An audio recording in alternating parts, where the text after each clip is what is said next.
जय माता रानी। दोस्तों कैसे हो आप सब? आशा करती हूँ आप लोग ठीक होंगे। तो आज हम तीनों लोग सुनाएंगे आप सभी को देवी गीत। बहुत ही प्यारा देवी गीत है, तो सुनिएगा और बताइएगा कैसा लगा। तो चलिए सुनाते हैं आप सभी को ये प्यारा सा देवी गीत। कौना दुश्मन के कारणवा हो मैया बस गईलू पहाड़वा। कौना दुश्मन के कारणवा हो मैया बस गईलू पहाड़वा। अरे कौना दुश्मन के कारणवा हो मैया बस गईलू पहाड़वा। नीचवा जाहो तू त सिंदूरा चढ़ावते, नीचवा जाहो तू त सिंदूरा चढ़ावते। चढ़ाता गोड़वा थकले हो मैया बस गईलू पहाड़वा। चढ़ाता गोड़वा थकले हो मैया बस गईलू पहाड़वा। कौना दुश्मन के कारणवा हो मैया बस गईलू पहाड़वा। कौना दुश्मन के कारणवा हो मैया बस गईलू पहाड़वा। असुरा दुश्मन के कारणवा हो सेवका बस गईले पहाड़वा। असुरा दुश्मन के कारणवा हो सेवका बस गईले पहाड़वा। नीचवा जाहो त्यूता चूड़िया चढ़ावते, नीचवा जाहो त्यूता चूड़िया चढ़ावते। चढ़ाता दहिया थकले हो मैया बस गईलू पहाड़ पे।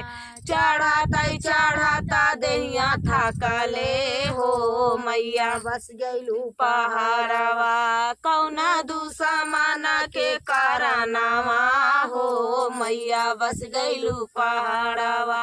कौना दुश्मन के कारणवा हो मैया बस गईलू पहाड़वा। असुरा दुश्मन के कारणवा हो सेवका बस गईले पहाड़वा। असुरा दुश्मन के कारणवा हो सेवका बस गईले पहाड़वा। अरे नीचवा जाहो त्यूता गोड़ावा दबावते, नीचवा जाहो त्यूता गोड़ावा दबावते। चढ़ाता दैया थकले हो मैया बस गईलू पहाड़वा। चढ़ाता दैया थकले हो मैया बस गईलू पहाड़वा। कौन दुश्मन के कारणवा हो मैया बस गईलू पहाड़वा। कौने दुश्मन के कारणवा हो मैया बस गईलू पहाड़वा। नीचवा जाहो त्यूता चुनारी चढ़ावते, नीचवा जाहो त्यूता चुनारी चढ़ावते। चढ़ाता दहिया थकले हो मैया बस गईलू पहाड़वा। चढ़ाता दहिया थकले हो मैया बस गईलू पहाड़वा। कौने दुश्मन के कारणवा हो मैया बस गईलू पहाड़वा। कौने दुश्मन के कारणवा हो मैया बस गईलू पहाड़वा। असुरा दुश्मन के कारणवा हो सेवका बसाले पहाड़वा।